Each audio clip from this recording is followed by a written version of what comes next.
కాళ్లలో నొప్పి, నరాల వాపు వంటి లక్షణాలతో బాధపడుతున్నారా? వెరికోస్ వెయిన్స్ లో అత్యాధునిక చికిత్స ఏవిస్ వాస్కులర్ సెంటర్. నమస్తే రమగారు. నమస్తే జయ. రమగారు, బాలమిత్ర, చందమామ ఈ కథలన్నీ చెప్పుకుంటూ ఉండేవాళ్ళం మనం. చాలా రోజులు అయిపోతుందండి, డిస్కషన్స్ ఎక్కువైపోయినాయి మనకి. ప్లస్ సిరీస్లు వెళ్తున్నాము. మరి వాటి నుంచి ఏదైనా ఒక కథ చెప్తారా? పిల్లలకి చెప్పడానికి బాగుంటుంది. మామూలుగా పిల్లలు ఏ పనులు చేయరు చాలామంది. ఏ పని చెప్పినా నేనే చేయాలా, వాడికి చెప్పచ్చు కానీ తమ్ముడినో చెల్లెలనో చూపిస్తారు. రేపు చేస్తా మాపు చేస్తా అంటారు. అది చిన్నప్పుడు అలవాటైతే పెద్దవాళ్ళు అయ్యాక కూడా వాళ్ళు ఏ పని చేయకుండా ఉంటారు. భార్యలు, మగపిల్లలైతే భార్యలకు సహాయం చేయరు, ఆడపిల్లలైతే పని ఎలా ఎగ్గొట్టాలా అని చూస్తారు. పని చేయడం ఇష్టం ఉండదు, హౌస్ హోల్డ్ వర్క్స్ చేయడానికి ఇష్టపడరు. అందుకని పిల్లలకి చిన్నప్పటి నుంచి పనులు గిన్నెలు అలవాటు చేయాలి. గారాబం ఉన్నా సరే, ఎంత గారాబం ఉన్నా వాడి పని వాడు చేసుకోవాలి. కంచం పెట్టుకోవటం, కంచాలు తీయటం, వాడి కంచం వాడు అన్నం తిన్న ప్లేట్ తీయాలి, టిఫిన్ ప్లేట్ తీయాలి, పాల గ్లాస్ పట్టుకెళ్ళిస్తే మళ్ళీ తీసుకెళ్ళి వాడే సింకులో పెట్టాలి లేదా కడిగి పెట్టాలి. ఇట్లాంటి అలవాట్లు చేయండి పిల్లలకి. అవునండి. అయితే ఈ పని అలవాటు లేని వాళ్ళు, పని ఎగ్గొట్టి తిరుగుదాం అనుకునేవాళ్ళు, అలాంటి వాళ్ళ మీద ఒక చిన్న దయ్యపు కథ. పూర్వం ఒక ఊళ్ళో ఒక అవ్వ మనవడు ఉండేవాళ్ళట. ఈ అవ్వ మనవడు ఏంటంటే, ఈ అవ్వ చాలా పాపం కష్టపడి పిల్లాడిని పెంచింది. కొడుకు కోడలు చనిపోయారు పిల్లవాడు చిన్నప్పుడే. దాంతో కొంచెం ముద్దుగా చూసేది. వాడు ఎక్కడ కూర్చుంటే అక్కడే అన్నం పెట్టి, ఎక్కడ పడుకుంటే అక్కడే వాడికి పక్కేసి అలా చేసేది. మొదట్లో ముద్దు, పాపం అమ్మా నాన్న లేని పిల్లవాడు కదా, కొన్నాళ్ళు నడిచింది. క్రమంగా ఈ అబ్బాయి ఏంటంటే ఏ పని చేయకుండా అవ్వ పెడితే తినడానికి అలవాటు పడ్డాడు. ఎప్పుడైనా ఏదైనా బలవంతంగా ఒక పని చేయిస్తే, ఏ పొలం పనో చేయిస్తే మళ్ళీ 3-4 రోజుల దాకా నాకు అది నొప్పి ఇది నొప్పి అనేవాడు, పని మానేసేవాడు. కానీ తిండి కావద్దు, తిండి కావాలిగా. వాళ్ళ దగ్గర వీళ్ళ దగ్గర డబ్బులు తీసుకుని ఏవో ఒకటి కొనుక్కుని తినేసేవాడు. మళ్ళీ ఆ డబ్బులు వెనక్కి కట్టడానికి, పని చేయడానికి బద్ధకం. ఊళ్ళలో అప్పుడు ఏముంది, వస్తు మార్పిడ్లు, పని మార్పిడ్లు అవి ఉండేవి. ఏదో కొట్లో నుంచి వస్తువులు తెచ్చుకుంటే కొట్లో అవసరమైన పని చేసి పెట్టాలి. ఓ పొలంలో నుంచి ఏదైనా తెచ్చుకుంటే వాళ్ళకి పొలం పని అవసరమైనప్పుడు చేయాలి. అబ్బాయి అసలు చేసేవాడే కాదు. ఎప్పుడు ఏదో ఒక గొడవ వచ్చేది వాళ్ళ ఇంటికి.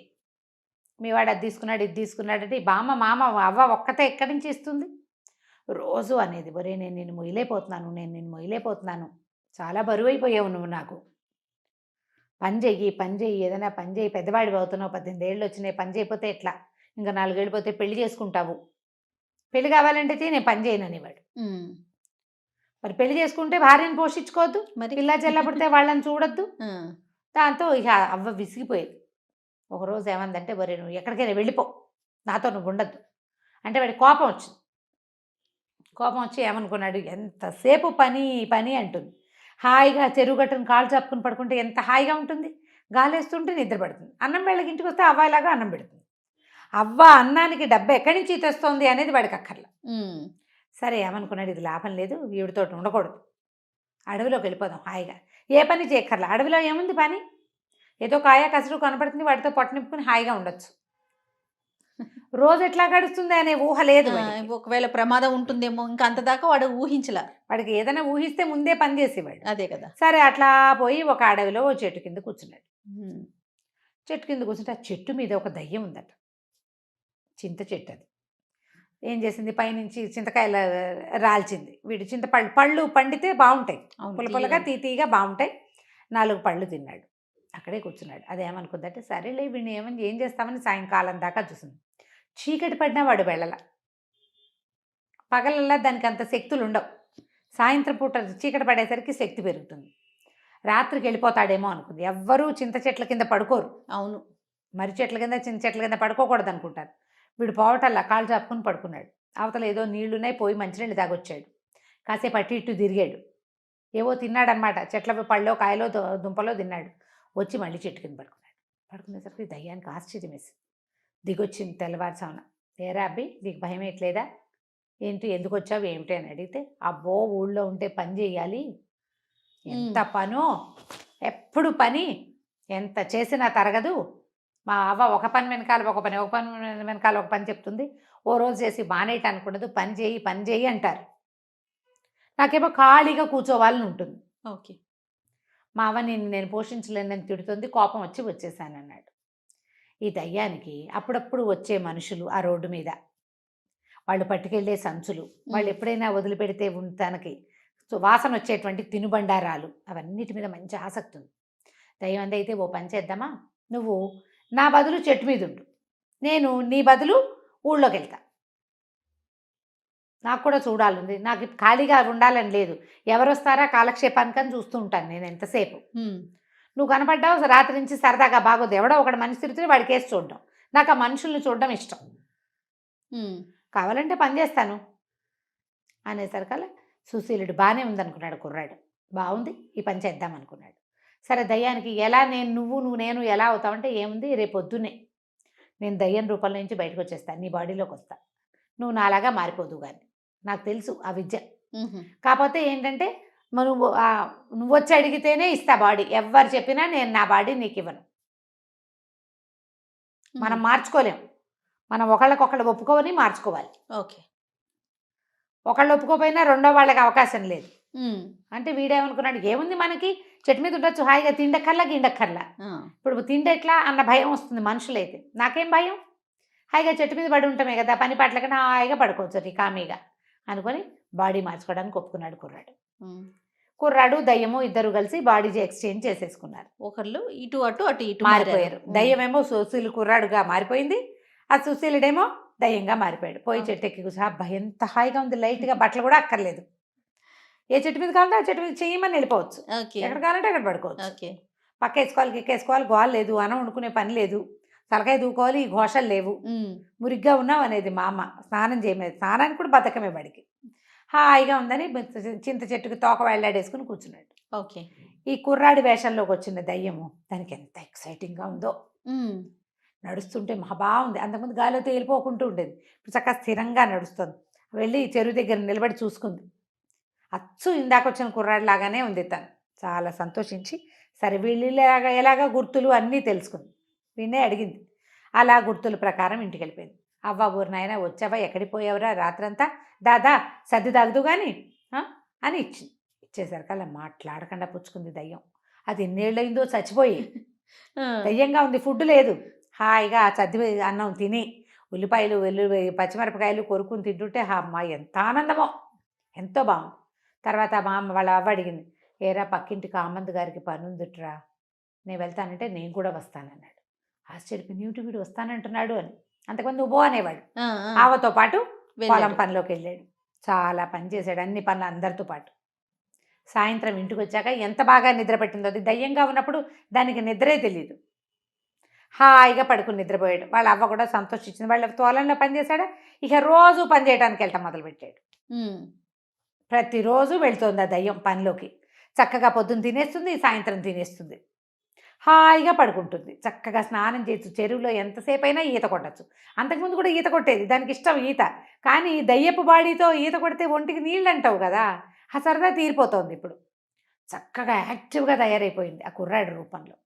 అక్కడ ఉన్నాడుగా కుర్రాడు మనవాడు, చెట్టు మీద 3-4 రోజులు హాయిగా ఉన్నాడు. తర్వాత ఇంకా విసుగు పుట్ట మొదలెట్టింది, ఏమిటి ఏమీ పని లేకుండా ఎలా ఉంటాం.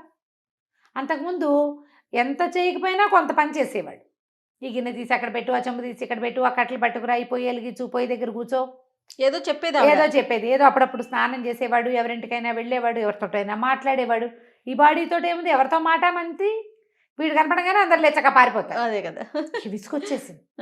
ఒక 5-6 రోజులు 10 రోజులు గడిచేసరికల్లా ఎగురుకుంటూ పోయి తన ఇంటికి వెళ్ళాడు. అక్కడ పడుకుని ఉన్న ఈ కుర్రాడిని చూసి, కుర్రాడి రూపంలో పడుకున్న దయ్యాన్ని చూసి, మన ఇద్దరం బాడీ మార్చుకుందాము, నేను ఉండలేకపోతున్నాను అక్కడ అనేసరికల్లా ఈ దయ్యం అంది, నేను హాయిగా ఉన్నా, నాకు కూడా అనిపించాలి బాడీ మార్చుకోవాలి, నాకు ఇప్పుడు అనిపించట్లా, నాకు పని చేస్తేనే బాగుంది, పని చేస్తేనే జీవితం బాగుంటుంది, నేను చచ్చినా నా బాడీ నీకు ఇవ్వనంది. ఏం చేస్తాడు ఆ కుర్రాడు, అయ్యో ఏడుపు మొహం పెట్టుకుని పోయాడు. మా అమ్మని చూస్తే బాధగా ఉంది బడికి, మా అమ్మ అవతో ఉండలేకపోతున్నాను, 10 రోజులు అయిపోయింది అవ్వని చూసి, అటు ఇటు తచ్చట్లాడి, పైగా ఈ దయ్యాలు అవి తిరుగుతుంటే కుక్కలు పిల్లులు తెగ మురుగుతాయి, కుక్కలు వెంట పడతాయి, ఏదో కుక్కను తోలేస్తున్నారు కానీ ఏం జరిగిందో ప్రజలకు తెలియటల్లా. సరే ఏం చేస్తాడు, ఎగురుకుంటూ పోయాడు వాడు. ఈ లోపల ఇంకా ఇలా 10-15 రోజులు గడిచాక ఏమైంది, ఓ కామంద్ గారు ఒక ఆయన వచ్చి ఎవరిని అడిగా, నీ మనవడు ఏడి అని, ఇప్పుడే పొలం పనికి వెళ్ళాము వచ్చాము, ఇప్పుడే ఇదిగో మా మనవడు అని అనేసరికల్లా, ఏరా నువ్వు 10 రూపాయలు తీసుకున్నావు అప్పుడెప్పుడో, నా 10 రూపాయలు నాకు ఇవ్వు అన్నాడు. అనేసరికల్లా వీడికేం తెలుసు, దయ్యం కదా ఇది, నాకు తెలియదు అనబోయాడు. అనబోయేసరికల్లా వాళ్ళ అవ్వంది, బాబు నా దగ్గర కొడితే కూడా రూపాయి లేదు, 10 రోజుల నుంచి నా మనవడు నాతో పనిలోకి వస్తున్నాడు. సాయంత్రం అయ్యేసరికల్లా వాళ్ళు బియ్యం ఇస్తున్నారు. హాయిగా అన్నం వండుకుని తింటున్నాం. రూపాయి లేదు. వాడు ఎట్లా ఇస్తాడో వాడు మీరు తెలుసుకోండి, నాకు తెలీదు. ఏ రోజుకు ఆ రోజు మేము తెచ్చుకుని వండుకునే పరిస్థితి నాది. వాడు ఆ 10 రూపాయలు ఏదైనా చిత్తుకాయ తలాట్లు పిచ్చాట్లు ఆడేశాడా, తినేశాడా నాకు ఏం తెలీదు. చేశాడో తెలీదు. అక్కడి నుంచి వాళ్ళు బయటికి లాక్కొచ్చారు. వీడికి ఏం తెలుసు, ఈ దయ్యంలో రూపంలో కుర్రాడికి పని చేయడం పని తెలుసు. చేయటం తెలుసు. నేను పని చేస్తానన్నాడు. పని చేస్తానంటే పని చేసి ఎప్పటికి 10 రూపాయలు తీరుస్తావు? పని చేస్తే రోజుకు వచ్చేది పావలా అర్ధ. అక్కడి నుంచి వాళ్ళు అన్నారు, ఏంటి వేషాలు వేస్తున్నావా, ఇదివరకు లేదు ఇప్పుడు పని చేస్తానంటావు అని చెప్పేసి 2 పీకారు. కొట్టేసరికి ఒకళ్ళు 2 దెబ్బలు కొట్టేసరికి మిగిలిన వాళ్ళకి ఒక ఉద్రేకం వస్తుంది. చెట్టు కట్టేయండి రా, చెట్టు కొట్టేసి కొట్టండి రా వెండి అన్నారు. చెట్టు కట్టేసేసారు. కట్టేసి ఫటా కొట్టేశారు. దయ్యానికి అనిపించింది, అమ్మ వీళ్ళు కొడుతున్నారేమిటి, ఇలాంటిది ఒక ఘటన జరుగుతుందని తెలియదు దానికి. బాగా దెబ్బలు తిన్నాక నువ్వు రేపటి నుంచి పనిలోకి రావాలని చెప్పి వెళ్ళారు. పనికి రావాలి, దెబ్బలు తిన్నాడు. అక్కడి నుంచి దేవుడా రావుడా జీవుడా అని ఎట్లాగొట్లా పని చేయటం మొదలుతాయి. ఈ లోపల ఇంకొకళ్ళు వచ్చారు. మా దగ్గర రూపాయి తీసుకున్నాడు. 10 రూపాయలు తీసుకున్న వాళ్ళు 25 దెబ్బలు కొడితే రూపాయి తీసుకున్నవాడు ఎన్నో కొన్ని కొట్టాలి కదా. అక్కడి నుంచి భయం వేసేసింది వీడికి. ఓరు నాయనో ఈ దెబ్బలు ఎవడు తింటాడు, పరిగెత్తుకుంటూ పోయాడు ఆ సుశీల్ దగ్గరికి. కుర్రాడు అక్కడ ఉన్నాడు కదా చెట్టు మీద. బాబు నీ బాడీతో నేను పడలేనురా, ఈ దెబ్బలు ఎవడు తింటాడు, ఎవడి దగ్గర నువ్వేమేమి బాకీలు చేసావో వాళ్ళంతా కొట్టడానికి వస్తున్నారు, ఇప్పుడు ఏమిటి పని చేయించుకుంటారు, కసి తీరడానికి కొడతారు. నా వల్ల కాదు, నీ శరీరం నువ్వు తీసుకో, నా బాడీ నాకు ఇచ్చేసి అనగానే అప్పటికి 20 రోజుల నుంచి విసిగిపోయి ఉన్నాడు ఆ సుశీలుడు. ఎప్పుడెప్పుడు వెళ్ళి అవ దగ్గర పడిపోదామా అని ఉంది. ఖాళీగా ఉండటం మంచిది కాదు అని తెలిసిపోయింది. అన్నీ కనపడతాయి పదార్థాలు. దయ్యాలు ఏం తింటాయి, ఆహారం అవసరం లేదు కదా. కంటికి నచ్చిన ఏ పదార్థము తినడానికి ఉండదు, పాడు చేయగలదు దయ్యం, తిండి ఉండదు. వెంటనే బాడీ స్విచ్ అయిపోయాయి. దయ్యం పోనీలే ఎప్పుడో ఒకసారి సరదాగా చూసాం కదా, ఎప్పుడైనా వచ్చి నన్ను పలకరించు, బాయ్ బాయ్ అని చెప్పేసింది, చిటకేసింది. ఈ సుశీలుడు పరిగెత్తుకుంటూ వెళ్ళి అవని కావలించుకున్నాడు అవ్వా అని. ఆవిడ ఆశ్చర్యపోయింది, రోజు ఇక్కడ ఉండేవాడు ఎందుకు కావలించుకుంటున్నాడో తెలియదు. ఇవాళ నుంచి నేను శ్రద్ధగా పనిచేస్తా, బాకీలు తీర్చేస్తాను అని చెప్పి ఆ రోజు నుంచి ఏదో పనికి వెళ్ళటం కాకుండా శ్రద్ధగా కొన్ని పనులు నేర్చుకుని మెల్లిగా డబ్బులు సంపాదించుకుని తనకు చేసిన పాత బాకీలన్నీ తీర్చేసాడు. ఆ తర్వాత నిదానంగా జీవితంలో కుదురుకున్నాడు. పని చేసిన వాడిదే జీవితం, అంతే.